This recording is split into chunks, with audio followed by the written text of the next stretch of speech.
Let's go on the record. Good afternoon. It's January 24th of 2025, and the current time is 1:20 p.m. The question and answer portion of this public hearing has just ended. If you had questions about this rate case, I hope you were able to get those questions answered. The Missouri Public Service Commission has set aside this time for today for a local public hearing in file ER-2024-0319, a general rate case which is captioned as, in the matter of Union Electric Company doing business as Ameren, Missouri's tariffs to adjust its revenues for electric service. My name is John Clark. I'm the regulatory law judge presiding over this hearing today, and eventually my tongue and lips will start working. The Missouri Public Service Commission regulates the rates charged by investor-owned utility companies in Missouri to ensure that those rates are just and reasonable. The commission also regulates the quality of service and the safety of operations of investor-owned utilities in Missouri. The commission is made up of 5 commissioners: the chair of the commission, Kayla Hahn, and commissioners Maida Coleman, Jason Holzman, Glenn Kolkmeyer, and John Mitchell. The commissioners are appointed by the governor to fixed terms and confirmed by the Senate. The commissioners employ a staff of engineers, accountants, attorneys, financial analysts, and other specialists in the area of utility regulation. With me today are the chair of the commission, Kayla Hahn, and commissioners Maida Coleman, Jason Holzman, and Glenn Kolkmeyer. Commissioner Hahn, would you like to make any opening remarks? This is Commissioner Kolkmeyer. I'd like to welcome everyone here today. On behalf of Chair Hahn and the entire commissioners, we want to welcome you. We welcome your comments here today. We have not heard anything other than from the company that they have filed that they want a rate case. So this is step 1 in the process, and that's hearing from you, the customers of Ameren. So thanks again for coming out today and being on this WebEx and sharing your comments. Thank you. Thank you very much, Commissioner Kolkmeyer. Now, there's a court reporter here that is transcribing this hearing so that the commissioners and myself can read the comments later, again, if we would like to. I do have a court reporter, is that correct? Yeah, Judge, this is Colin Wallace. Thank you, Mr. Wallace. At this time, I'm going to ask the counsel for the parties to enter their appearance for the record, starting with Ameren, Missouri. Thank you, Your Honor. James B. Lowry, appearing on behalf of Ameren, Missouri. My contact information is of record in the document. Thank you, Ameren, Missouri. On behalf of the commission staff. Yes, Judge. Appearing for staff, Jeff Keevel. Address is 200 Madison Street, P.O. Box 360, Suite 800, Jefferson City, Missouri, 65102. Thank you, staff. From the Office of the Public Counsel. Good afternoon. This is Lindsay Van Gerpen on behalf of the Office of the Public Counsel. Our address is 200 Madison Street, Jefferson City. Thank you. Thank you, Public Counsel. Are there any interveners present? We have a few interveners in this case. I hear none. I'm going to remind there are people that are joined by phone and there are people that are joined via the internet. If you are joined by phone and you are going to be offering comments to the commission, please remember that to unmute yourself on the phone, please press *6. If you are joining by computer, there is a chat function. The chat function is not part of the transcript of this hearing, and so I would ask you not to use the chat function to make comments or comment on other people's comments. With that in mind, for those who would like to provide comments today, I'm going to call the names on the list in the order they were provided to me. When I call your name, please unmute yourself. I'll then place you under oath and ask you to state and spell your name for the record, and then you'll have an opportunity to offer your comments to the commission. Now, there's a number of people that want to offer comments to the commission, and the commission wants to hear your comments. In order to take as many comments as possible, I'm going to be limiting people to approximately 3 minutes. When you get to roughly 3 minutes in your comments, I will let you know, and that will give you an opportunity to finish your sentence or thought.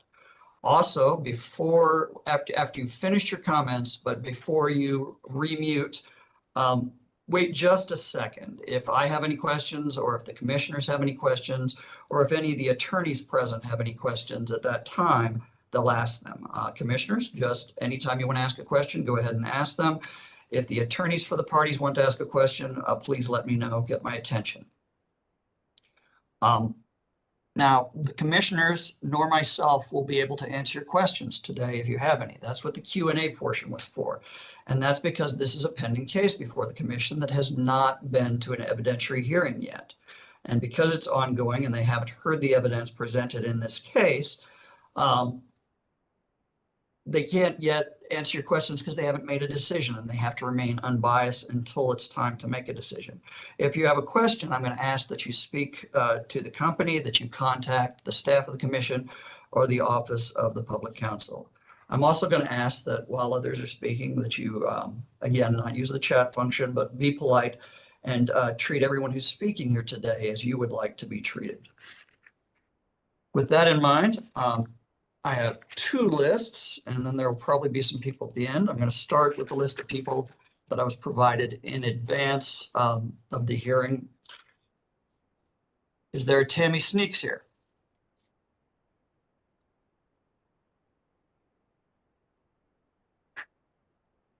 James Moreau?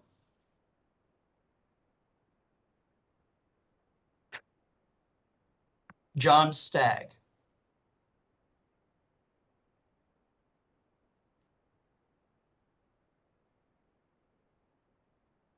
Margaret Hoffel?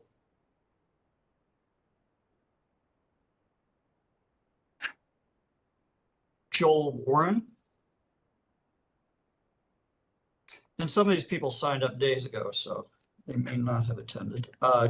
Judge Clark, I Yes. apologize for interrupting. This is Lindsay Van Gerpen on behalf of the OPC. I was just asking if you could remind people that if they're on mute on the phone, how to unmute. I believe it's *6. I would be happy to, and thank you very much for that, Ms. Van Gerpen. As Ms. Van Gerpen said, if you're attending this comment hearing by phone and you are trying to speak and nobody is acknowledging you, it's probably because you're still on mute. And so if you want to unmute and you're attending by phone, please press *6 to do so when offering comments. Is there a Judy Finazzo?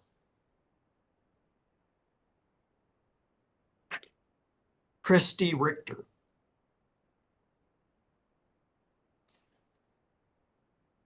And now we should be into the list of people who are here who would like to speak, starting with a Nora C. Do I have a Nora C present? Yes, I'm here. Can you hear me? I can hear you. Thank you very much. Would you please state and spell your name for the court reporter? Yes, Nora, Nora Cardinelli, Cardinale.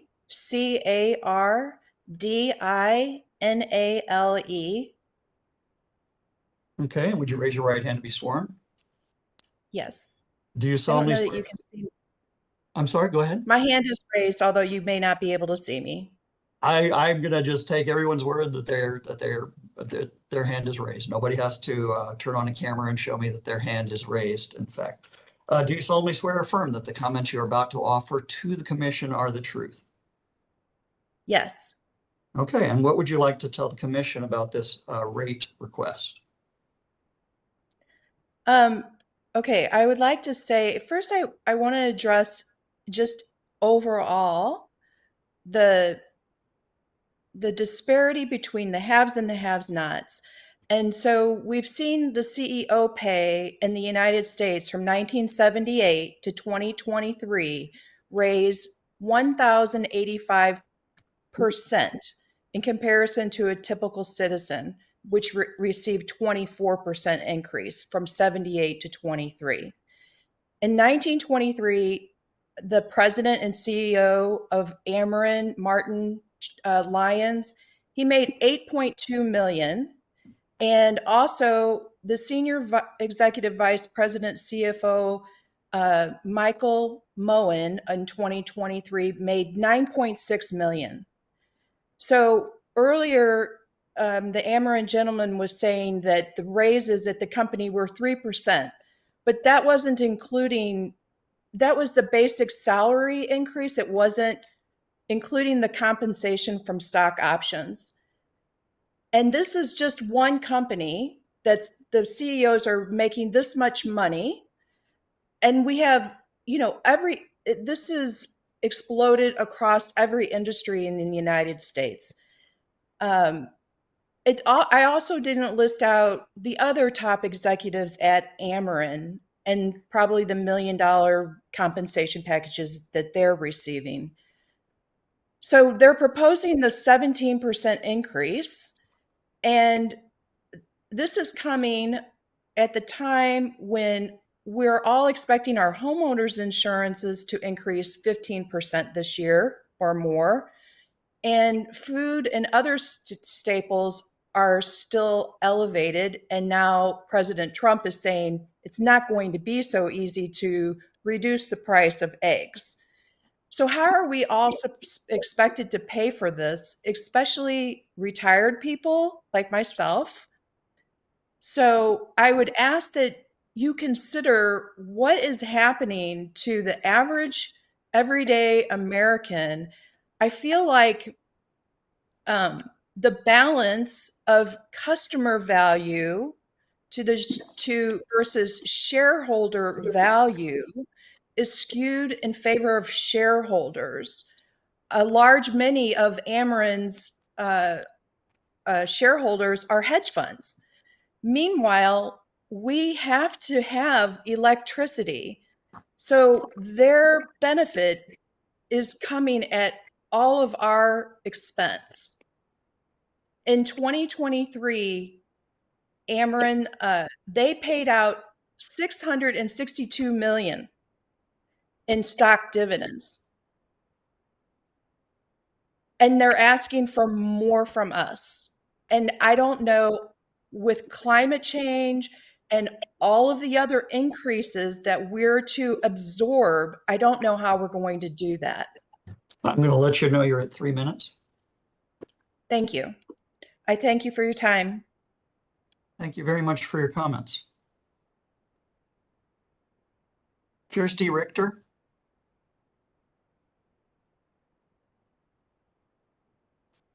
Ms. Richter, if you're attending by phone, you need to unmute, but I was told you were present. And you can unmute by pressing *6 on your phone.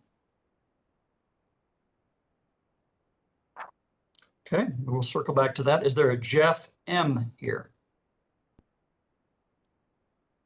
Yes.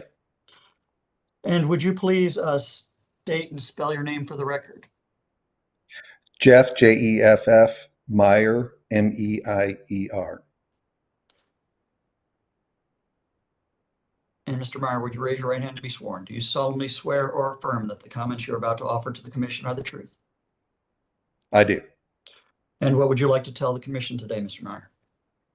Well, I'd first like to thank Ameren for the quality of the electric power that they're delivering in my area and the recent upgrades they made to our substations, which significantly improved our power reliability during the recent ice storm.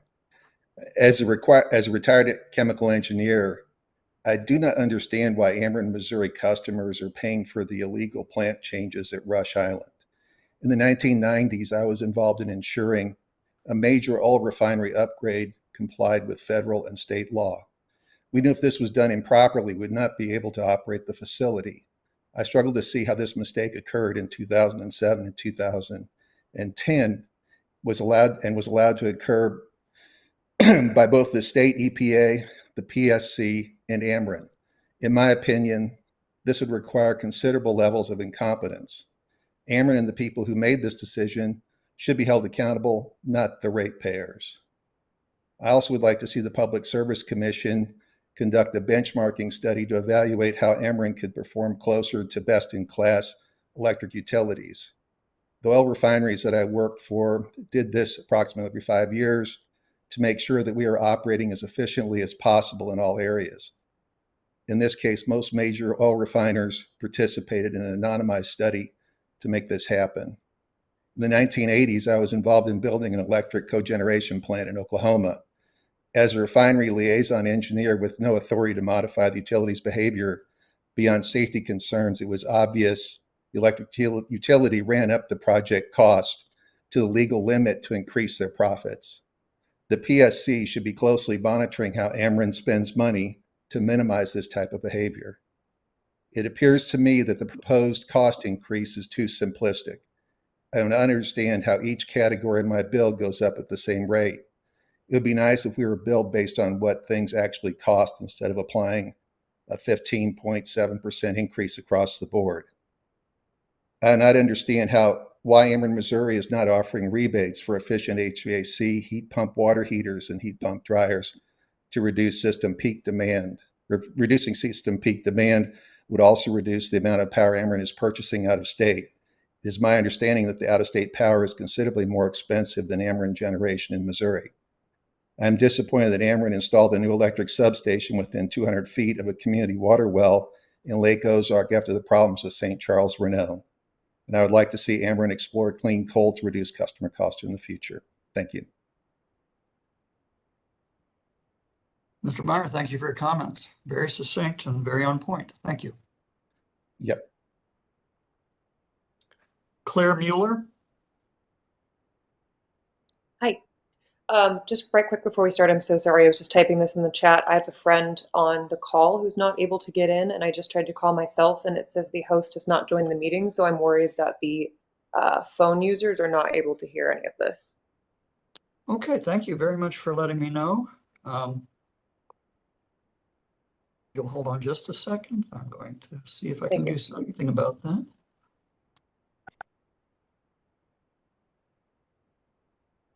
I'm sorry, sir. Can you hear me? Yes, I can hear you just fine. Would you please state and spell your name for the record? I am a phone user, just so you're aware. I can hear everything you're saying. Okay. That's good. We may be just having a technical glitch then. I don't know. And who is speaking? Claire My Mueller. name is Matthew Cole. Okay, so you're not up to talk yet. You're just you're just participating by phone. Right. I was just letting you know that I'm on the you. phone. Yeah, you're right. I very much appreciate that. Thank you. Ms. Mueller, would you please state and spell your name for the record? Yes, my name is Claire Mueller. First name Claire, last name Mueller, Mueller. And Ms. Mueller, would you raise your right hand to be sworn? Do you solemnly swear or affirm that the comments you're about to offer to the commission are the truth? I do. Please go ahead. So my name is Claire Mueller. I'm speaking as a private citizen. First, I want to thank the commission for holding these meetings. I know you guys have had many of these this week, and this accessible option virtually is really helpful as well. So I hope the turnout and involvement has shown the absolute necessity for keeping these meetings. Please do not get rid of these. I would just like to say that I'm opposed to another Ameren rate increase. There are multiple other options to provide Ameren funding without further burdening customers. Per Ameren's media room, a key component of the rate adjustment includes providing cleaner energy. There are federal incentives that Ameren can utilize for this, including the Inflation Reduction Act of 2022, specifically aimed at providing public power entities opportunities to lead the clean energy transition while reducing ratepayer costs. I'm unsure why incentives like this would not be top of mind and fully exhausted before we come to forcing customers to pay more. Additionally, as mentioned in many previous testimonies, C-suite salaries are obscene. Ameren's response to this, of course, has been that their C-suite salaries are in line with the market, skillfully skirting the question, as they have with many of these questions. And I think the general public sentiment towards corporate greed at the expense of the lives and health of others has become clear in the past few months and should be heeded. I've canvassed and spoken with historically marginalized groups who are most disproportionately impacted by these socioeconomic changes and climate change. People have no idea that they can have a say in their utility costs, or that they should the council choose to heed this input. But they have no idea because power is monopolized. Until I canvassed, I had no idea that you could comment on these increases. And I think that is, it does seem purposeful. But people are having to choose between human rights like housing, heat, and food to pay their bills. Earlier in the Q&A, Warren, you noted that there were chemicals previously used by Ameren that we did not know were harmful, and that many other companies did it too. I don't think that is sound reasoning, and we have to do better.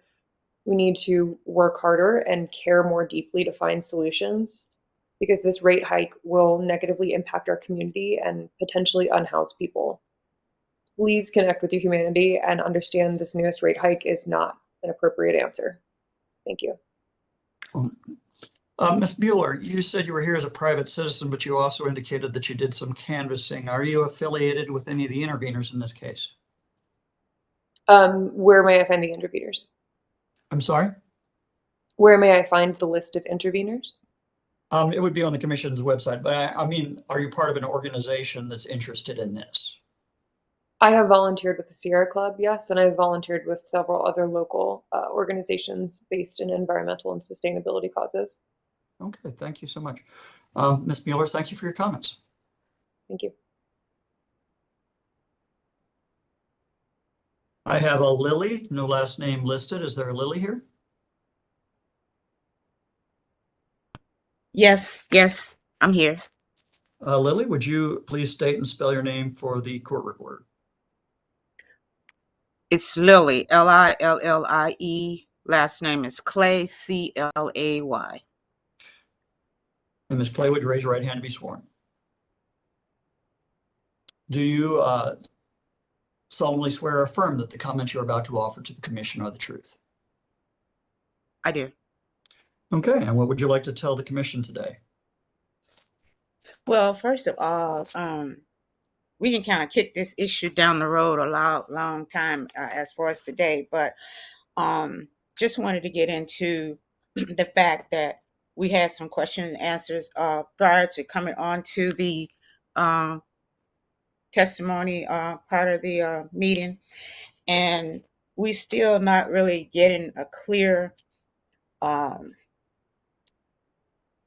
reasoning why this increase is due, because as stated before, they had a rate increase in 2023 of 5.2%, and we haven't really accurately shown us what they've actually done with the funding. And also, I agree with the other caller that was previous that there are other ways that you can cut on your costs and yet come to a compromising position of where the investors are happy and the consumer is happy as well.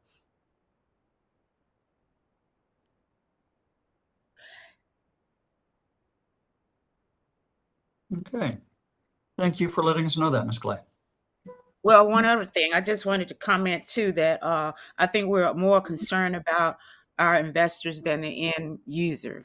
And I think it's already been stated before. And like I said, we can kick it all day. The bottom line is we need to find a compromising method or situation to address this other than giving a current hike of 17%.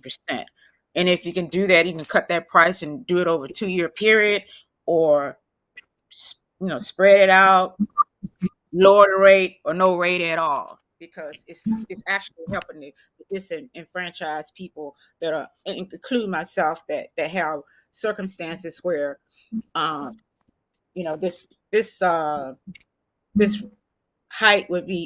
rate hike would be detrimental to all that are concerned, because they're not really sure where they are putting that money to good use. There are other ways that they can actually cut their costs instead of asking for this amount of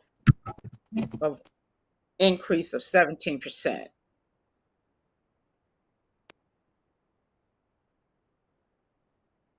Okay, thank you, Ms. Clay, for your comments.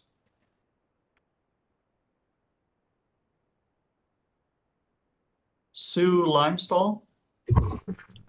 Hi, I'm online. Okay, and would you please state and spell your name for the court reporter? I'm an Ameren customer, SUSANLIMESTALL. Okay, and would you raise your right hand to be sworn? Do you solemnly swear or affirm that the comments you're about to give the commission are the truth? Yes. Please go ahead. I'm also in agreement with most of the speakers so far that I appreciate the opportunity to be a part of the public hearing and to testify. I do think the Ameren rate increase is way too high.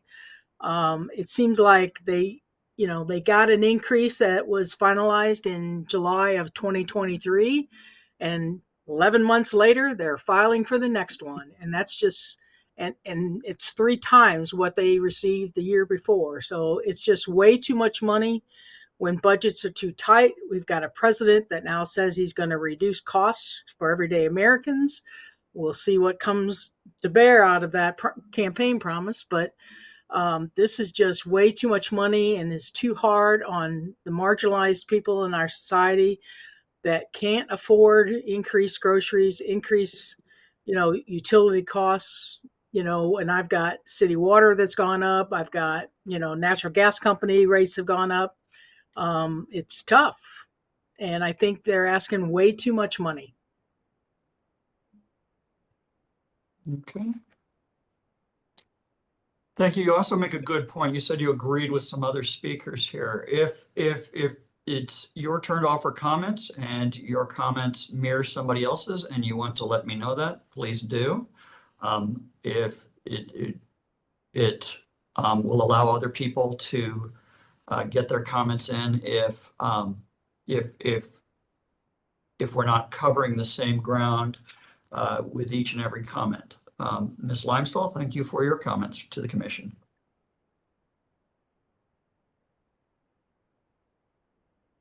John Bowman. I'm here, Your Honor. Mr. Bowman, would you please state and spell your name? John, John, Bowman, Bowman. And do you solemnly swear or affirm that the comments you're about to offer to the commission are the truth? Yes, Your Honor. Okay, please go ahead. First off, I want to say I do agree with everybody that's spoken ahead of me. The one thing I do have to say is when I asked the question about trimming the fat, they didn't mention anything about their wallets. It was, basically their programs and all this stuff and what they're doing on that side. But when I meant trim the fat, I meant like a lot of people mention their, huge salaries. They can afford to take some of that money and their salaries and put towards this infrastructure that they want to burden the customers with. And I think this tax hike this hike is just ridiculous. It's uncalled for, and I'm 100% against it.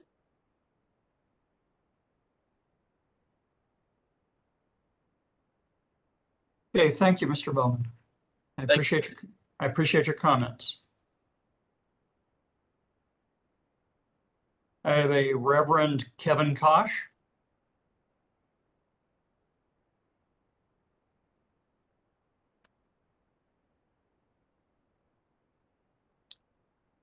I believe you may, if you're at the Southside Wellness Center, you may still be muted. Yes. Reverend Kosh, can you hear me? Yes, sir. Can you hear me? I can. Would you please state and spell your name for the record? Yes, Reverend Kevin Kosh, Kevin, K-E-V-I-N, Kosh, K-O-S-H. And do you solemnly swear or affirm that the comments you're about to offer to the commission are the truth? I do. Okay. What would you like to tell the commission today, Reverend? Yes, I come on behalf of our seniors, our young families, and for not-for-profit as well as our churches in saying that this rate increase is totally unreasonable. It's unreasonable because our seniors are at the present time spending 10 to 25% of their income on increases or taxes of some kind. As a result of these increases, some of our seniors and some of them within our community have to choose whether they're going to eat or even have medications. Some of our seniors are at the place where they cannot afford, because of these increases, to stay where they live, but they cannot afford to move from their residences. We come on behalf of our young families because the median income in our community and in my church is $38,000 a year. Our young families cannot afford a rate increase. It is unreasonable to consider a family of 3 making $38,000 a year, a 15.77% increase. It is unreasonable when we consider that Ameren received, after paying all of their bills, a profit margin of $1 billion last year. I read that somewhere. I can't say if that's true, but that's what I read. Also, I would ask Ameren this particular question. Would they consider it reasonable? Would they consider it reasonable if their employees of their company across the board received a 15.77% increase? I believe they would say it would be considered unreasonable. And I think what they are proposing is totally unreasonable to our seniors, to our young families, and to our not-for-profits and churches who have to be the safety net, because many turn to us for help when they cannot afford to meet their obligations, whether it's utilities, gas, or water. Thank you, sir. Thank you very much, Reverend Kosh. I appreciate your comments. I keep seeing people using the chat function. I'm trying to pay attention to comments as people are making them. I'm not paying attention to the chat. And as I previously indicated, the chat is not part of the transcript of this hearing. So I would ask people to not use the chat again. Thank you very much for your comments, Reverend Kosh. Thank you. No, we haven't. Reverend McCoy, is there a Reverend McCoy? Yes. Yes. Would you please state and spell your name for the record? Ken McCoy, Kenmckoy. And would you raise your right hand to be sworn? Do you solemnly swear or affirm that the comments you're about to offer the commission are the truth? I do. What would you like to tell the commission today, Reverend McCoy? First, I'm here on behalf of the AME Zion Church. I'm the director for political and economic empowerment for the same statewide. And I'm also the pastor of Progressive AME Zion Church, 5631 Wells. And I ditto everything that my colleague, Reverend Kosh, said. I'd like to add on to that, this is a very vulnerable position for our community, particularly our seniors, in that you guys are the only game in town. I heard you say earlier that investors had options, but we the consumers, we don't. You all have a literal monopoly, and we have to deal with you guys. So I pastor a very small church, but a very good church. And due to the extreme cold, we've had to keep our utilities on in ways that we typically don't. We have to keep our water running, our heat running, and we have astronomical utility bills as a result of that. And so we've had to ask our people to dig deeper so that we could keep the lights and the heat on in the church so that we can continue to provide the services that Reverend Kosh talked about that we do for our parishioners. But now here they are being saddled with an increase. And this thing seems to have a domino economic effect on not just households, but on our institutions that support oftentimes the homeless, those struggling with substance abuse. This is personal to me. I've spent most of my adult life as a pastor / activist. And now I'm a retired person living on a fixed income. And it is frightening sometimes when I get my check and look at all the things that I have to do just to make ends meet, not do anything extra, but just to make ends meet. I'd like to think that I'm not just speaking to a commission, that I'm speaking to some individuals who live in this world with us. I don't want to be preachy, but you all are familiar with the parable of the Good Samaritan. And so I know, just in terms of your culture, that you all are pro-profit. Not that you hate people, but you like profits a little more, maybe. I want to appeal to your heart, just as a human being, because like that man who was on the side of the road and was disregarded by two religious institutionalists, but a good Samaritan just came by, so some nondescript person who just had a big heart. So I'm appealing to you, to your heart, that Mr. McCoy, I'm going to let you know you're at 3 minutes. But go ahead, please go ahead and finish your thought. Let me finish it with this. It's interesting to me that off the record had 5 minutes and on the record gets 3 minutes. But anyway, I'm appealing to your heart. This is absolutely unacceptable. And on behalf of the African Methodist Episcopal Zion Church in Missouri, we are vehemently opposed to this increase. Okay. Thank you very much for your comments on that, Mr. McCoy, or Reverend McCoy.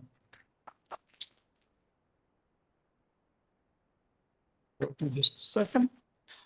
And there may be a little confusion here.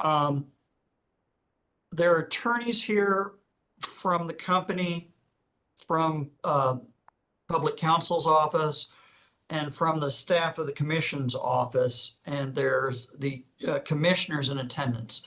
But these are separate for the company. While the commission regulates the company, we are not part of the company in any way, shape, or form. And so I wanted to be sure there's not any confusion about that. The next name I have on my list to offer comments is Wal Amusa. And if I've said that wrong, please let me know. He had to leave, so you can skip. Okay, thank you for letting me know. Mallory Hill. All right, that's me, and I'm speaking on behalf of someone else, but. Okay, Ms. Hill. Mallory, yeah, it's Mallory, Hill, Hill. And do you solemnly swear or affirm that the comments you're about to offer to the commission are the truth? Yes. Okay, go ahead, Ms. Hill. All right, so I'm speaking on behalf of citizen Regina Sanguinet, and she's stating this. Thank you for the opportunity to voice our concerns today about Ameren's proposed 15.77 rate increase, which would go into effect later this year and permanently raise our bills an average of almost $18 a month. Like many of the consumers here today, I am on a fixed income faced with inflation on just about everything, higher pharmacy copays, increased insurance premiums, and higher property tax rates on top of last year's rate increases on our utilities, electric, gas, water, and refuse, even when the city doesn't empty the dumpsters for a couple of weeks. Most people on fixed incomes don't have much discretionary income, so we get to make hard choices every month. Can I refill all my prescriptions this month? Couldn't I get by taking some every other day while the doctor's office says no? Could I splurge on that carton of eggs? Can I afford to heat my home above 60 degrees? My shoes and winter coat is worn out and can't be repaired or mended anymore. Can I afford to replace it? Social Security recipients receive just a 2.5% cost of living adjustment this month, comes to an average increase of $50, and everyone is eager to claim their piece of it. But there isn't anything left after dealing with inflation for essentials. $18 a month per household may not sound like much to executives of a multi-billion-dollar public utility. I read this week that last year Ameren realized 1.1 billion in profits from 7.3 billion revenue last year and has assets totaling more than 41 billion. Let's say that again, more than $1 billion profit. That's what Ameren had after paying all its expenses last year. But 1.1 billion isn't enough for 2025. Ameren wants even higher profits, so they're requesting another permanent rate increase. Keep in mind that this isn't for a project to build or upgrade facilities to produce cheaper electricity or cover increased production costs. Ameren, examine your expenses closer. There has to be somewhere you could make small sacrifices that would improve your bottom line and still satisfy the shareholders while continuing to afford competitive compensation packages for the senior executives, board members, and dedicated employees. We all have hard choices to make in a difficult economy, so we can meet our responsibilities by doing more with less. Why doesn't what is essentially a very successful but monopolistic public utility make some meaningful sacrifices before proposing a nearly 16% rate increase on top of a 1.1 billion profit? Considering our current circumstances, this shameful proposal is so tone deaf to the needs of the community that it shouldn't have been presented. Thank you for your time and consideration. That's it. Thank you, Ms. Hill. Thank you for your comments, and thank Ms. Is it Sanguinet for her comments. Yes, thank you. Margaret Williams? Is there Margaret Williams who wanted to offer comments to the commission?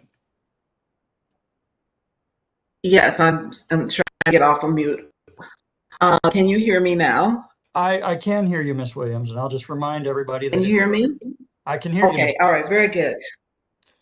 I'm just going to remind everybody real quick, if you're joining by phone, and I know Ms. Williams is not, you unmute yourself by pressing *6. Ms. Williams, would you go ahead and state and spell your name for the record? My name is Margaret, Margaret Williams, Williams. Okay. Ms. Williams, do you solemnly swear or affirm that the comments you're about to give to the commission are the truth? Yes. Okay, and what would you like to tell the commission today? I would like to speak in reference primarily to the continual success of Ameren Corporation by way of the stock market.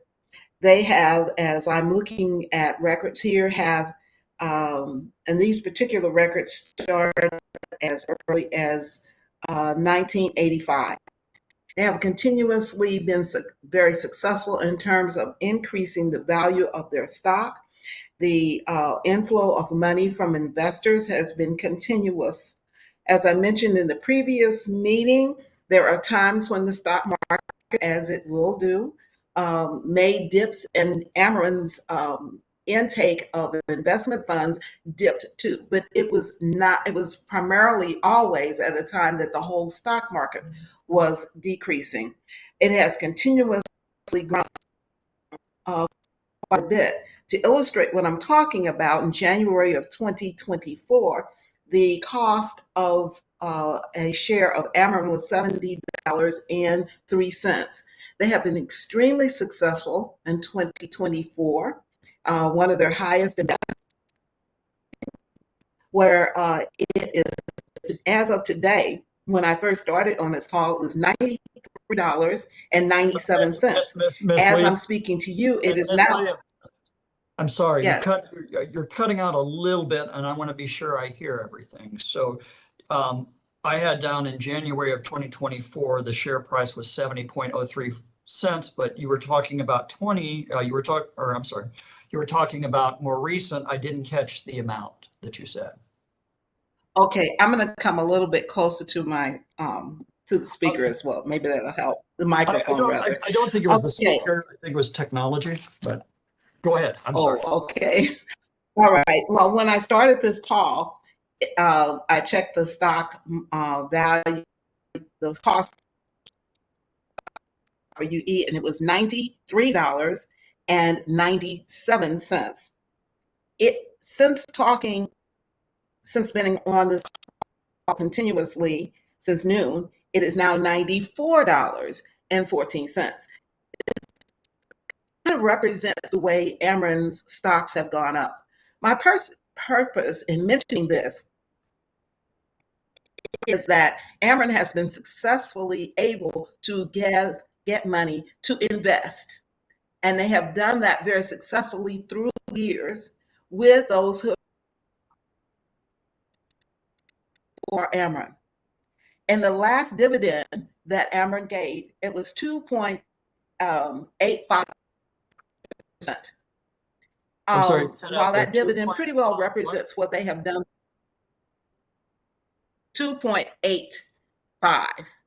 Thank you. 2.85%.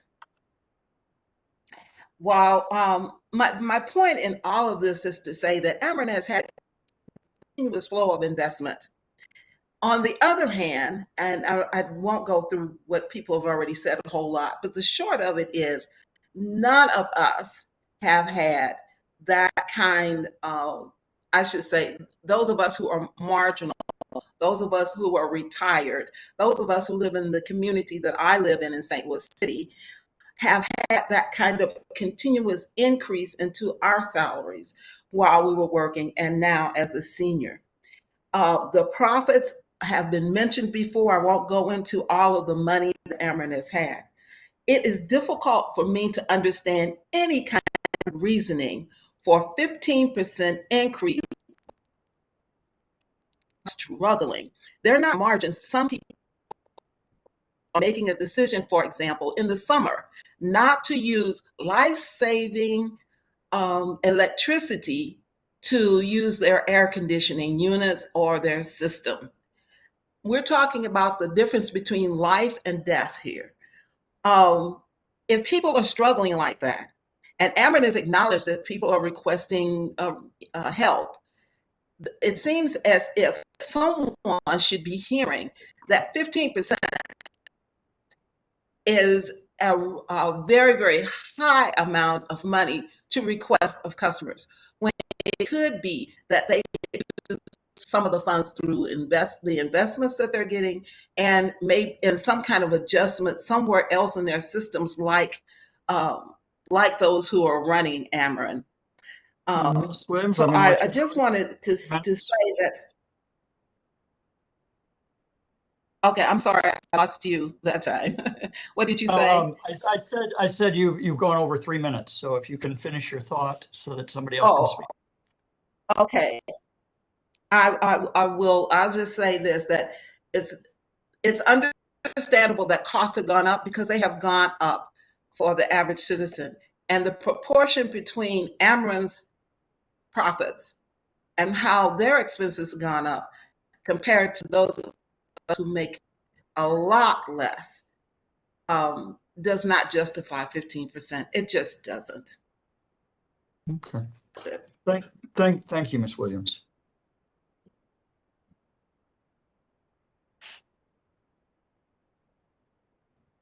Sorry, I'm just looking at my notes for a second. All right.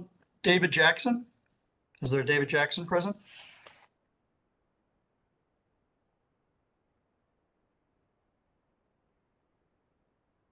David Jackson? Yes. Would you please state and spell your name for the record, Mr. Jackson? David, D-A-V-I-D, Jackson, J-A-C-K-S-O-N. And Mr. Jackson, do you solemnly swear or affirm that the comments you're about to offer to the commission are the truth? I do. What would you like to tell the commission?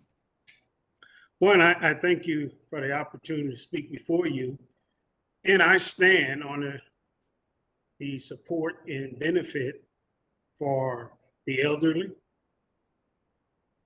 low-income families. It is very important when you listen to all the testimony, this testimony today, the testimony of the past, had one thing in common, and that's common sense. The young lady, Ms. Williams, just spoke before me, gave a common sense reason to not support this. The two pastors before me gave a common sense explanation as to not to support this. It is no reason that this agency has made a profit for the last 15 years. They've made a profit. This is not an increase to do anything different. This is to maintain what they already have. There's no need for it if you've got a budget or if you have a profit margin of $1 billion. There's no need for this much of an increase at this time. I do not stand in support of this increase as it is. There's no reason that I could see Ameren should have came before your board and asked for a 15% increase when they've been asking for 5% and less and still stayed ahead of the community needs. There's no reason. And one of the things I look for is if they ask for this large increase, did they increase their share to help their customers in their needless program? I've never seen where they increased the amount of money to help those that couldn't pay their bills. I think that should have been one of the points they should have outlined when they asked your board for their increase.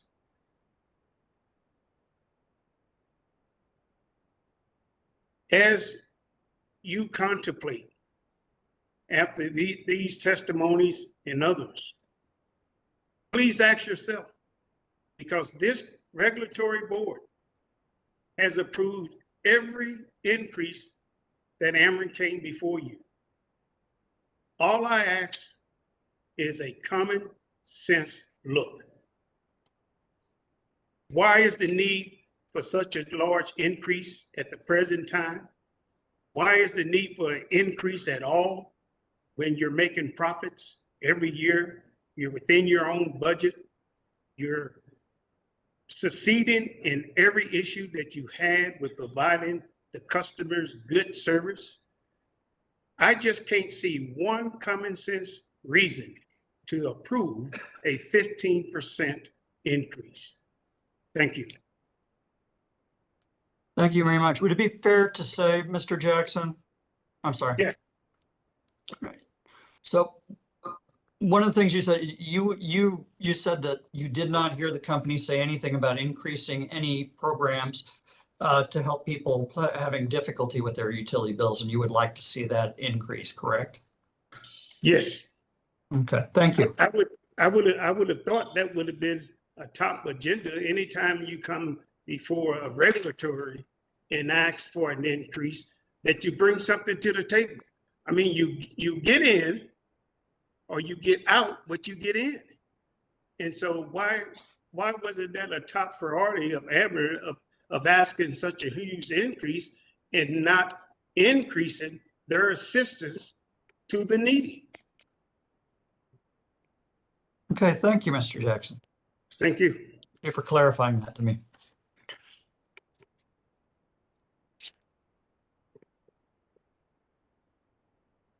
It was pointed out to me that I may have skipped an R. Jackson. Is there an R. Jackson present?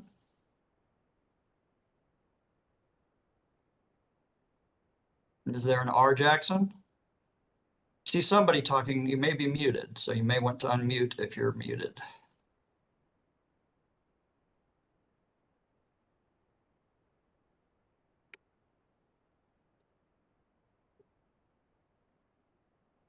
Ms. Jackson, I've sent you an unmute request. If you would answer that, that should allow you to speak. Hello? Yes, Okay, I can can you hear me now? I can. Will Thank you you. please spell your name for the record? It's Rosalind, Rosalyn, Jackson, Jackson. And Ms. Jackson, do you solemnly swear or affirm that the comments you're about to offer to the Commission are the truth? I certainly do. Okay, please go ahead. As you just heard, I am Rosalind Jackson. I live in St. Louis City, North City to be exact, in the O'Fallon community. I am opposed to a rate increase. I am a senior with an income always a nickel above the eligibility levels in the past, and I can only assume I will continue to not make the eligibility level for assistance. I would like to encourage Ameren to prepare to offer assistance to most, if not all, of your customers because inflation continues to eat away our purchasing power. Although I may earn or receive in retirement benefits, just as any other consumer would earn a certain income above the poverty level, my purchasing power has become more and more limited. It has the effect of a household below the poverty level due to the purchasing power being drastically reduced. This is only going to worsen. We never receive a complementary benefit increase commensurate with inflation. So again, I would like to ask Ameren to prepare to make all of their customers eligible for energy assistance because due to the way life is happening for us all, none of us will be able to pay the bills, any of our bills, and feed ourselves if this type of inflation continues, and it will, and if the utility companies and everyone else continues to take more and more big hunks of our income. Thank you. Thank you, Ms. Jackson. And you were saying that you kind of fall into a gap where you make too much for assistance programs, but still struggle with bills? That's correct. Okay. Thank you very much for your comments. Welcome. I have a Dan, first name only. Good afternoon. Can you hear me? Yes. Would you Fantastic. My please? name's Dan Califf, spelled D-A-N. Last name Califf, K-A-L-A-F. Over the Mr. past Califf, 15 years. would you Oh, raise your sorry, right go hand ahead. to be sworn, Mr. Califf? Do you solemnly swear or affirm that the comments you are about to offer to the commission are the truth? Yes, I do. Okay. What would you like to tell the commission today? Thank you for taking my comment. Over the past 15 years, Ameren stock has grown at an average annual rate of approximately 9%, not including dividends, which is already a very healthy return. During that same time, on top of the stock value growth, Ameren's dividends to their shareholders have doubled. In 2024 alone, Ameren paid over $700 million in dividends to their shareholders. They have told their shareholders in their Q3 earnings report to expect future dividends to continue to grow at a 6 to 8% per year rate. Ameren could fund their full $446 million increase request from their dividends and still have $250 million, that's billion with a B, to distribute to their shareholders. I'm not opposed to investors making a return, but it is time to stop increasing investor returns by increasing costs to consumers. Increasing consumer rates while promising investors return growth of 6 to 8% per year is nothing more than a continued effort to take money from the average Missourian and funnel it into the pockets of the wealthy investors. Thank you for your time. Thank you, Mr. Califf. That's very to the point. Thank you very much. Ms. Kramer, is there Liz Kramer present? Yes. And would you please spell your name for the court reporter? Yes. Liz, L-I-Z, Kramer, K-R-A-M-E-R. And do you solemnly swear or affirm that the comments you're about to offer to the commission are the truth? Yes, I do. Okay, go ahead. My name's Liz Kramer. I'm a resident of St. Louis City. I really appreciate the opportunity to speak today and for the commissioners to read our comments and how we all feel about this. As others have said, I agree with what has been said. I want to echo Dan's comments that he just shared so concisely and accurately. And I'm also opposed to this rate increase. That being said, we must have a more stable and resilient electrical grid. We need more renewable options. We need better choices for people to have better energy efficiency in their homes. And what I really is sticking with me and what I've seen in my experience that Reverend McCoy and Ms. Williams both raised is the real danger to people's lives. I live in a 2-family building built in 1907. It is not a very energy efficient building. I live upstairs and we have tenants who live downstairs. And multiple times I've had tenants who have chosen not to turn their air conditioning on when it's over 90, when it's over 95, because they can't pay for the electrical cost. And I'm doing what I can to try to improve our systems and bring the costs down. But ultimately, we live in old buildings, and it is a real danger. It's a danger to young people. It's a danger to old people. It's a danger to all of us when it gets hot, when it gets humid. And it's going to get hotter. It's going to get more humid. And as we make that transition to things that are much more scary and less stable, we need electricity. We need to be able to have it reliably available to us. And I'm worried that more people will make the choice to not turn on their air conditioning or not turn on their heat when they critically need it.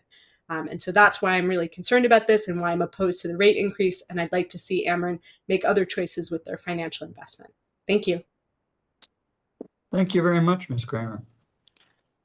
And I did not note earlier, but I'm going to note now that we were also joined by Commissioners Coleman and Mitchell. So the entire commission is listening to your comments. Is there a Christy Eicher? Elliker.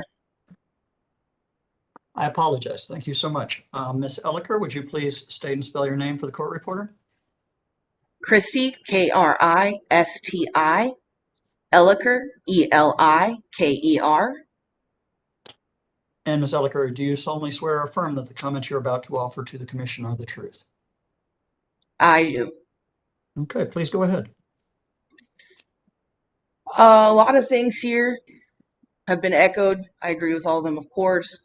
I also want to point out that beyond people that are homeless, veterans, officially disabled by the government or anything else, is the reality that more and more just everyday people are working 2 jobs to already pay their bills, giving up space and privacy with multiple roommates, trying to survive with the absolute bare minimum, including what the previous person said, rationing things like heat and AC when it's vital and necessary. And a 15% increase is just, it needs to go on the record as just being completely appalling. People are dying. 15% for this entire company. How many lives does it end up equaling? And when does that matter?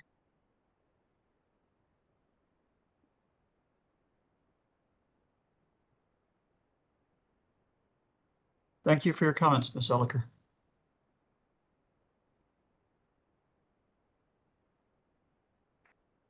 Matthew Cole? Is there a Matthew Cole present? Yes, I'm here. Okay. Mr. Can you Cole, hear would me? you? Yes, I can. I'm sorry. Would you spell your name for the record? Matthew, Mathew, Cole, Kohl. And do you solemnly swear or affirm that the comments you're about to offer to the commission are the truth? I do. And what would you like to? I'm just yeah, I'm sorry. I just wanted to say I'm another concerned Ameren customer, and I wholeheartedly object to this rate increase. There's been lots of numbers thrown out there, but the fact is that Ameren continues to make billions of dollars year over year. I don't see the justification in a 15% rate increase. Hold on a second, just a second. We've got some chatter in the background. Yeah. Let's see if I can get taken care of. All right, go ahead, Mr. Cole. Yeah, I apologize for the I was just saying that there's lots of numbers thrown out there, but the one I saw was 12 months ending September 30th, 2024, they made over $5.5 billion. So in profit, gross profits. But I just don't see the justification in a 15% rate increase. I don't care how the profit is split. I know they say they got to, investors, capital improvements, salaries. It really doesn't matter. The fact that this is even being proposed is a slap in the face to its customers, in my opinion. I know the Reverend had mentioned that we can't even choose another provider, even if we wanted to. So I just wanted to come on here and plead with the commissioners to please don't approve this rate increase or any rate increase this year. I want to thank you guys for your time and your service to our community. Thank you very much, Mr. Cole. I appreciate your comments. Thank you. Ollie Stewart? Is there an Ollie Stewart present? Yeah, she's coming.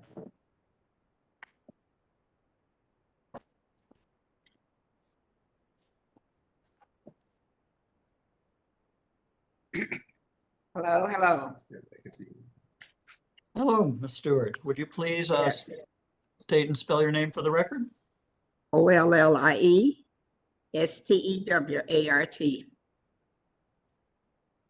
And Ms. Stewart, have we spoken before? Of course, I'm sure we have, maybe. I've been in the neighborhood a long time. I'm 92, so I've been around a long time. Have you been to Public Service Commission hearings before? No, we had one last year here. Okay, and were you in attendance at that one? We had a hearing here at a virtual here at Southside Wellness, where I'm part of Southside Wellness. So right. my name probably familiar to you. Okay. Do you solemnly swear or affirm that the comments you're going to give the commissioner are the truth? Yes. Okay, and what would you like to tell the commission about Ameren's request? Well, the reason we had this Zoom meeting so that the seniors could come and tell their own story, how this 15% increase going to affect their income. But the question went on so long, over an hour, till they had to leave. If you notice when you first came in, our room was filled with seniors that wanted to tell their own testify. They wanted to testify how this is going to affect them. Either the utilities period going to affect their income. Nobody have gotten a 15% increase. I'm on Social Security. I haven't got that. Pension, they haven't gotten it. But 15% going to cut out their medication. Many of them is on different type of medication, and the prescription drugs have not went down. They have not. They don't have 15% to buy their medication or their food. So I'm not for the 15%. I think it's a shame that low-income people have to bear this burden to try to pay their utilities. That's really what I have to say. Many things that I could say that have been said before, and I don't want to repeat, because everything that was said today was valuable to the low income, to the senior citizen and low income families. But thank you. Thank you, Ms. Stewart. And again, I apologize that these go on so long. We've looked at a number of different ways of doing them. However, if you it's very helpful to have the Q&A up front where people can get questions answered. Because if you don't have that, you have people asking questions of the commission, as I've indicated, because they have to remain impartial. They can't answer those questions. So I do find to have a Q&A at the beginning helpful, but I do understand that it adds time to the hearing, and I apologize for that. And I am going to mispronounce this. I apologize. Mike Scheidet.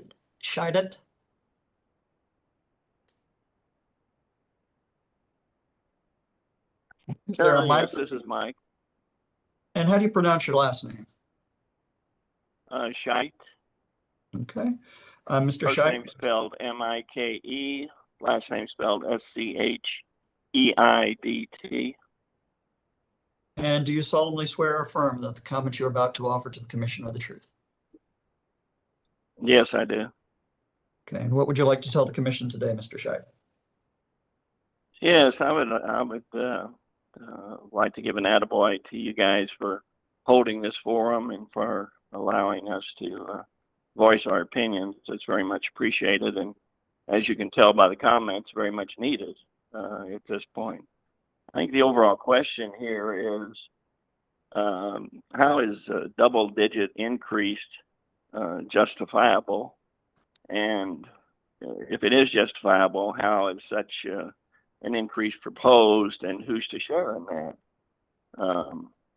I guess through the comments here, I was in the question and answer period also, but unable to speak. But I've learned more about Ameren's financials from the customers than the officers and employees that were in the question and answer period. You know, it was an eye opener that Ameren is making billions upon billions each year. And most of their comments was in the form of ROEs and ROIs. But that 3% increase for the CEOs has real dollars attached to it. Now, my comment to that is, what are the real dollars? I mean, there's a lady earlier in these comments that shared $8 million salaries, and I don't know the other one she shared, but 3% of that is quite a few dollars. So I would propose that Ameren puts out the real dollars on what these CEO percentages are, and also the question that's been danced around here as far as net income from 2023 to 2024 never really was answered. So there's real dollars there. So I'm proposing that Ameren put out in the form of a newsletter maybe on some of these real dollars that are shared, and how they propose to take those real dollars that they're getting as far as $1 billion a year net incomes and decrease the 3% raises and put those toward this $446 million proposed increase that they're proposing, and see how long it would take them to overcome that, or if there is a real need, to tell us what the real need is, you know. I mean, we got to compare what the profits are here and what could be divvied into in those profits to share in the cost of the need, you know. So I guess my proposal is that Ameren put out a newsletter to all customers. For one thing, maybe to what the concerns that have been voiced here over this period of time for these meetings. What are the concerns? What are the resounding concerns here? And also put out what the financial statements and net profits are for the company, and how the profits can be applied to the proposed need. You know, there are funds to be had here instead of divvying into the pockets of the customer base. I mean, the proposed increase in 2023 was 5.2%. The proposed increase now is 3 times that. So what is Ameren offering that is 3 times better for the customer base than it was in 2023? And here we are a year later asking for 3 times that. I guess I'm just appalled at how such an increase can be asked for when nothing is really set in stone as to why there is such a need. So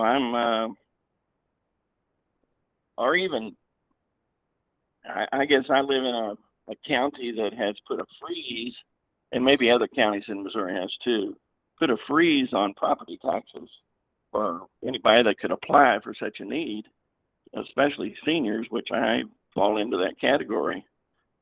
But to me, utilities can have a freeze also. And, you know, I'm proposing Mr. that we Scheid, don't you're increase it. Mr. Scheid, you're over 3 minutes. Pardon me? I was just letting you know you're at 3 Okay. minutes if you wanted to wrap up your thought. Right. So whether it needs to be a freeze or what it needs to be, for sure, it doesn't need to be a double-digit increase here. So let's put out to our customers what the real need is, and share with them the financials and the profits, and don't try to hide it in the question and answer period. So I thank you for your time. Thank you for yours, Mr. Scheid. Thank you for your comments. Is there a Susan S. present?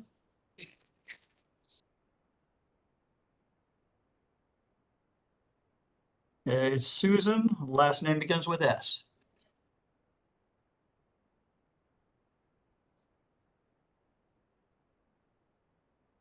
Ruth, last name begins with E. Hello? Hello? Hello, this is Susan Sutton, S-U-T-T-O-N.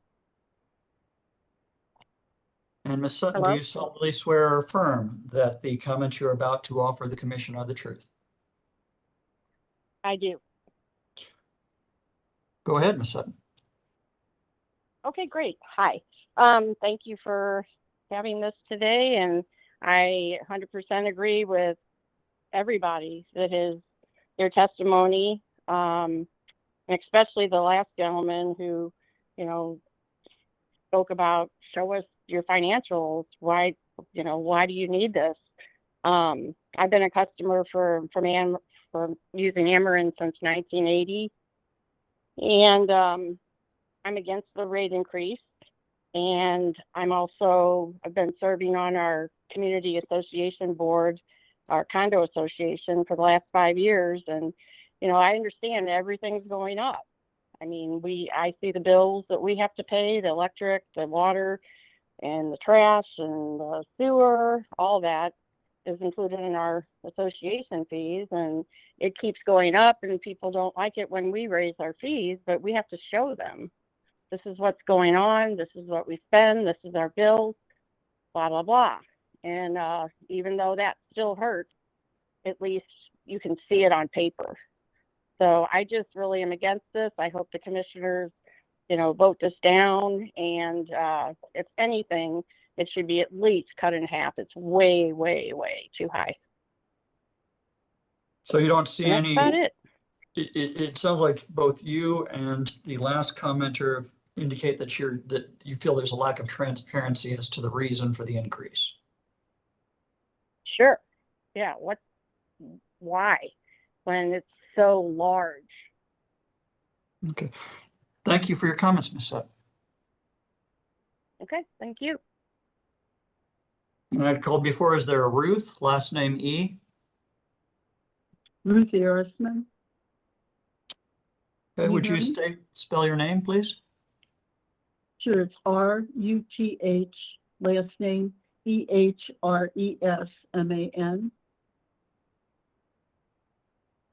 I live in St. Louis at 1950 Wisnell, No, St. please, Louis, please do not provide any personally identifiable information such as exactly where you live. That's not information that needs to be out there on the web. Would you raise your right hand to be sworn, please? Do you solemnly swear or affirm that the comments that you are about to give to the commission are the truth? Yes, I do. And what would you like to tell the commission today? Okay, I've been a resident of St. Louis since 1977, and currently I head up the volunteer efforts at the food pantry at St. Pius V Church on South Grand in St. Louis. And thanks for this opportunity to provide some testimony. I would like to speak on behalf of the very large group of people who come to our food pantry against the proposed Ameren increase. It will have a significant negative impact on their lives, and I think a negative impact on the lives of all of us. We have a large group of people come to our pantry. During the last 3 months of 2024, we helped almost 12,000 individuals in 2,779 households, and we helped 117 households stop disconnection of their utility bills, and we helped prevent the eviction of 91 households. So my comments very much would you back up for just a second and go and give me that disconnection number again, please? As to how many we helped 117 households who face disconnection with payments to to stop that. Okay, thank you. Go on. I'm sorry for the interruption. Okay, that's okay. I wanted to be just a little more detail to build on some of the statements made by other consumers. The overwhelming majority of households that come to us have incomes that are less than $1,000 a month. The rents usually range between $600 and $850 a month, and they do not typically live in subsidized public housing. The income that they receive are typically Social Security benefits, SSI, disability, and low wages for part-time work. We know that Social Security and SSI disability are not sufficient to help them stay current on their rent, gas, and electric service. They have to make choices each month about which bills to pay. The folks that do have are employed typically don't have full-time jobs with predictable or steady hours. They do really important work for very low wages. They work in nursing homes or as home health aides. They do janitorial and cleaning work, laundry, food service in hospitals and schools. And many of them have physical or mental challenges that are barriers to employment. Most folks rely on public transportation or have cars that aren't dependable. Their lives tend to be really unpredictable, and what can be a temporary hurdle or setback to somebody with a higher income becomes a crisis.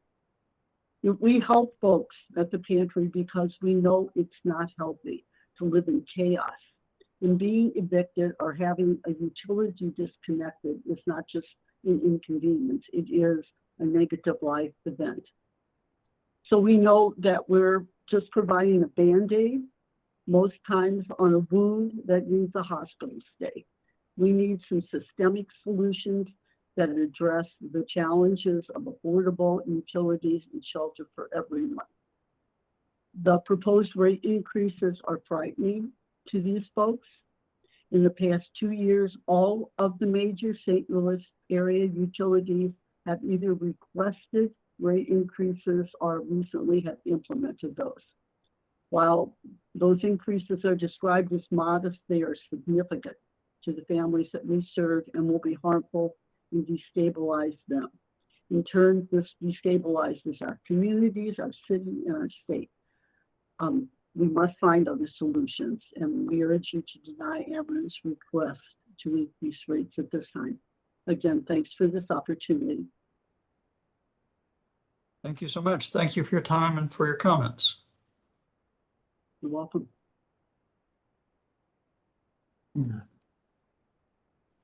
Vaughn Hogan. No, I know. Mr. Hogan, would you spell your name for the record? Hello. Vaughn Hogan, VAUGHN HOGAN. Okay, I'm sorry.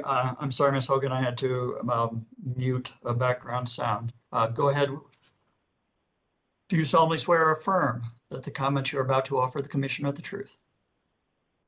Yes. Okay, go ahead, Ms. Hogan. So I want to point out the fact that Ameren willingly and knowingly continued to pollute at the Rush Island, which they were sued. And I do find that interesting that the lawsuit to the judge went through at the end of this year for $60 million. And then they ended up asking for such a significant amount of money. I know that somebody mentioned that, but I wasn't sure if we knew, you know, the amount of money, which is 13% of that 446 million that they're considering an increase. I live in a medium household. We make medium income and we cannot afford this. So I can't even imagine how these seniors or lower income can make this work. To know that the average amount spent on electricity, not including people that have gas, is $135 is chilling to me. And I think that tells you a lot. Our average electricity bill here it has jumped. It was, before all of these hikes that we recently had, was usually around $170. Now it's $260. So for someone like us, it's not a $17 increase that we're looking at. We're looking at a $40 to $50 increase for our electricity. To think that there's people out there that are cutting their electricity and their heat and their cooling down so far that the average is coming out to 135 tells you just how chilling and scary it honestly is, because I couldn't imagine being in the type of the cold or the heat that these people would have to endure to keep their electricity bills that low to begin with. With the increase of food being more than double than it was, our household of a family of 4 has seen our average food bill go from about $9,000 a year to almost $25,000. There's so much to consider into all of it. Why Ameren and why they decided to go to do the poles, the wiring, the solar panels, and the transformers all at the same time. I feel like there could have been more of a happy medium where maybe we could have tackled the poles and the wirings first, or the transformers first. If we've been dealing with these issues or these, older poles, things like that for 50, 60 years, and I mean, they've been around for a long time. Why did we start doing all of them at the same time, the solar panels and all of, of those things, of the large projects? I really do feel like 100,000 is the new 30,000. And if someone in a medium community, and I mean, I'm seeing this with my neighbors as well, where we are barely pulling through and surviving in the medium companies, how do we expect our grandparents and the elders and the people that are in poverty to do this? That's what I had. Thank you for giving me this opportunity. Thank you, Ms. Hogan. A lot of information. Thank you. Thank you for your comments. Thank you. I have a Mahala. Hi, this is she. And would you spell your name for the record? Sure thing. My name is Mahala Pittman, Mahala Pittman. And Ms. Pittman, did you speak at at one of the local public hearings the other day? I did. I thought I recognized you. Would you raise your right hand to be sworn? Do you solemnly swear or affirm that the comments you're about to give to the commission are the truth? I do. Okay, go ahead, Ms. Pittman. All right. Thank you so much for this opportunity. Thank you for holding these hearings. I know that the virtual hearings have been nice for people for accessibility purposes. I wanted to highlight a moment from the St. Louis City hearing that I thought was particularly powerful. Someone had asked Ameren a great question, which is, what is the minimum salary needed to live sustainably while also paying at this increased rate? Ameren was unable to answer that question. If Ameren truly cared about their energy being affordable, which they have stated numerous times, and if the customer is truly valued before the shareholders, Ameren should be able to answer that question. The answer to that question, as well as additional data regarding average salary in their customer base, should be considered. We have heard stories of people going to unrealistic lengths to keep their bills down, which I communicated in previous testimony. And even today, hearing about our seniors taking vital medications every other day because they cannot afford their bills. We see disconnections skyrocketing with a startling 90,000 disconnections in 2024 alone. And that's just the first time that Ameren has been required to disclose that information since COVID. So to know all of this and to approve any rate increase on already struggling Missourians is to ignore the glaring burden being felt by our communities. I implore you, say no to the rate hike and send Ameren back to the drawing board to actually consider their customers first. Thank you. Okay. Thank you very much for your comments, Ms. Pittman. Is there a Christy or Kirsty Richter here? And I know I've called that name at the beginning, but Okay, those are all the names that I have currently listed down of people who wanted to speak. Is there anybody now, and don't everybody just chime in at once, but I want to be sure that I get to as many people as possible. Is there anybody who did not get an opportunity to offer comments to the commission that would like to offer them at this time? I would, Your Honor. Okay, and what's your name, sir? My name is Andrew Schmidt, AndrewSchmidt.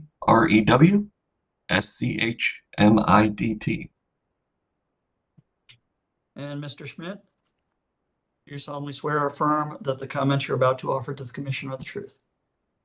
I do, sir. Okay, go right ahead. I would like to challenge Ameren on the statement they made during the Q&A session that their investors require a 10% rate of return for their investment in a monopolistic utility. I think it is foolish for Missouri residents to have to pay such a high cost of capital when what we're offering is essentially a risk-free utility.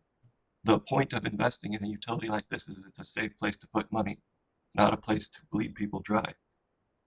If they want to make potentially high returns, they're free to invest, and I'm sure they do, in plenty of other vehicles that offer more volatility. The benefit of investing in a utility is the safe nature of returns from people you've heard from today who are willing to sacrifice medicine to pay for their utilities. That's all. Thank you, Mr. Schmidt. Tiffany Burks? Yes, hello. Would you spell your name for the record, Ms. Burks? Tiffany, Burks Wright is B as in boy, URKS -WRIGHT. Thank you. Do you solemnly swear or affirm that the comments you're about to give to the commission are the truth? Yes, I do.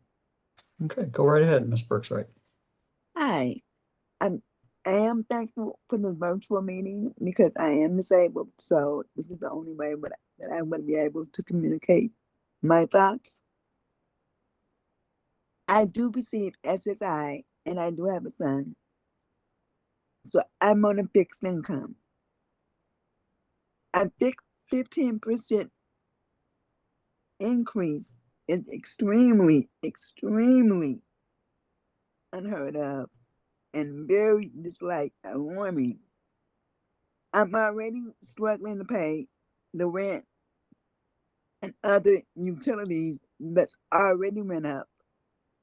Gas, water, trash, and now this is 15%. Not to mention trying to eat and pay for other things for a growing child. I'm trying to understand exactly how did they get a 15% increase instead of trying to come up with ways that will lower it or make it more affordable for everybody. Because my question is, if the rate is this high, then that means more people will go without, meaning less people paying bills and less people being able to pay them. So if we're all struggling, then what's the outcome going to be? I'm not understanding how they didn't think about this and consider that if the consumers are unable to pay, then that's less money that they're receiving. Or am I just thinking about it too simply? Because I'm trying to understand why they can't understand that part. As far as transportation goes, I understand everything is going up, but I still feel as if 15% is extremely high. That's an unheard of amount of a huge jump instead of something more simpler. But then again, they just got a raise increase. So I'm trying to understand why another raise so soon and why so much. But then again, like I said, I am disabled and I am on a fixed income. So this increase would make me have to decide what bill am I going to pay this month? On what bill can I afford to pay half of? or a partial payment because I won't be able to pay it all.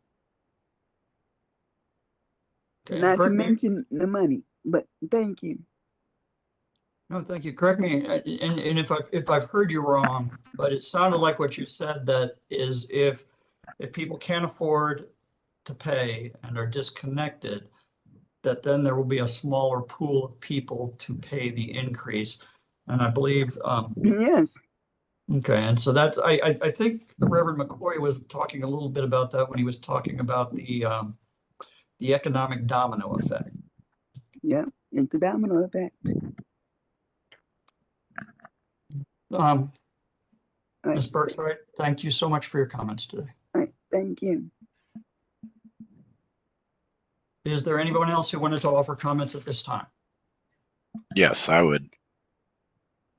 And what's your name, sir?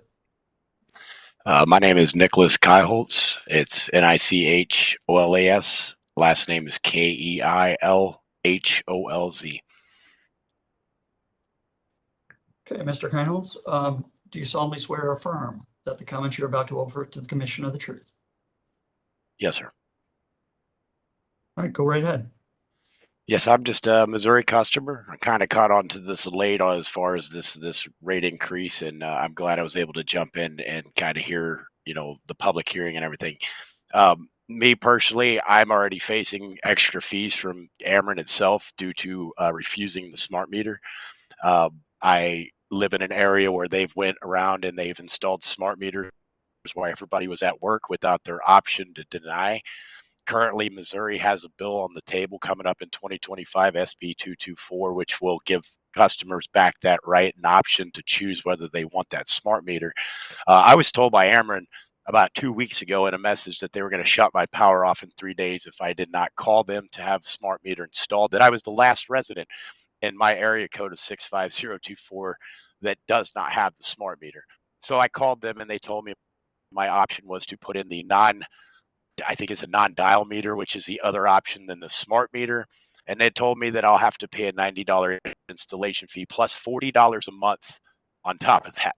So when I found out that there's a 15% increase, 15.7% increase on top of that, that makes me pretty upset because they have a monopoly. I live literally on the line where right across the street is Three Rivers Electric. If I had the option, I'd throw a power line and I would use them instead. Not to say they're any better. They've done the smart meter thing too. But what it looks like happened was Ameren signed up with the smart meters and they got quite upset that this electric program did not work for them and that customers finally caught on. And I had this told to me by their meter reader that comes out to my house, that Ameren was very upset that they did not have all the customers comply with this program to put smart meters in for their new grid system. And this to me seems like their way of going through and collecting that debt that they took while this Biden administration was in, that signed up the whole country to put one of the people in the Q&A, a solar panel project in Northwest Missouri. That's not even Ameren's. Doesn't even go to our customers in Missouri. It goes to Virginia. So when you start to add all that up, you have no choice as a customer.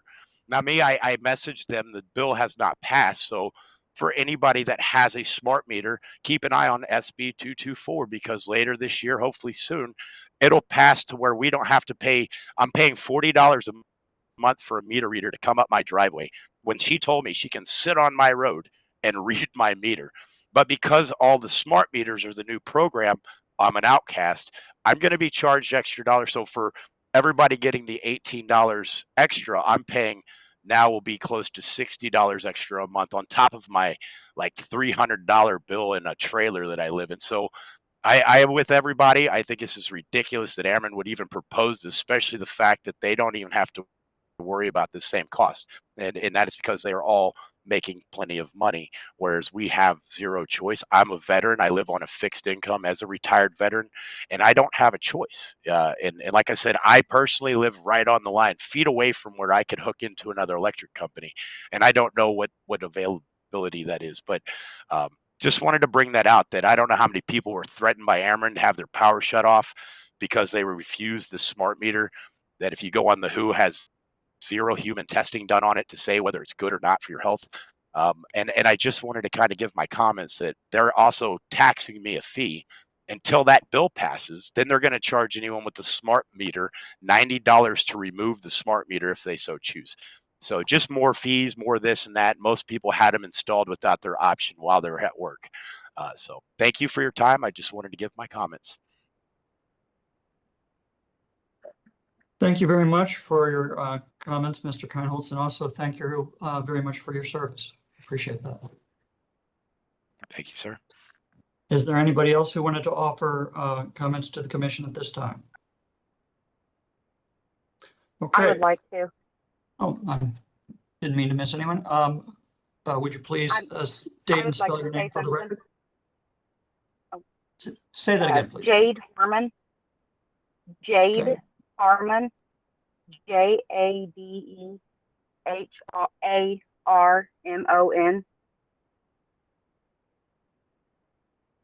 And Ms. Harmon, do you solemnly swear or affirm that the comments you're about to offer to the commission are the truth? Yes, I do. Okay. Go ahead. What would you like to tell the commission today? So just like a quick search from Google says that during the period from 2020 to 2023, the average Ameren summer residential bill rose by 19.56%, and the average winter bill rose by 21.05%. It says that Ameren's residential customers have experienced significant recent increases in their electricity bills, outpacing both the national inflation at 18.62% and Missouri average weekly wage growth at 16%. I'm against any sort of rate increase at all for Ameren at this time. I don't think that there should be any sort of an increase right now, especially, I mean, everyone's having such a hard time. That is all I would like to say. Okay. Thank you for your comments, Ms. Harmon. Is there anyone else who wanted to offer comments at this time? Okay. Would any commissioner like to make a closing remark, please? Yes, thank you, Judge. This is Chair Hahn.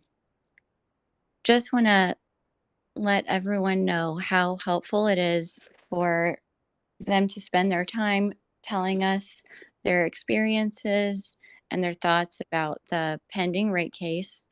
It's the only way that we can learn about how the public feels about the case. And so I know that there's a lot of things folks could do on this Friday afternoon, but really thankful that they spent their time trying to inform us. So with that, on behalf of the entire commission, thank you all very much. Thanks, Judge. Thank you, Chair Hahn. These have been very robustly attended, which is wonderful. I'd like to thank everyone who showed up today to offer testimony. If you have additional comments or you are talking to someone who was unable to be present today and would like to offer comments, you can make written comments by contacting the email address pscinfo@psc.mo.gov. PSC stands for Public Service Commission. By contacting the Office of the Public Counsel. The Public Counsel has been very gracious about getting comments to us. Or by going to the PSC's webpage, and you'll see a link to comment on cases. If you're going to comment on a case, or if you're wanting to comment on this case, in order to connect your comments to the case, you need to include the case number. So the case number for this case is ER-2024-0319. Again, I'd like to thank everyone for their participation today. These have been very robustly attended. So thank you all for your comments, and have a wonderful afternoon. Thank you, Judge. Thank you, Judge.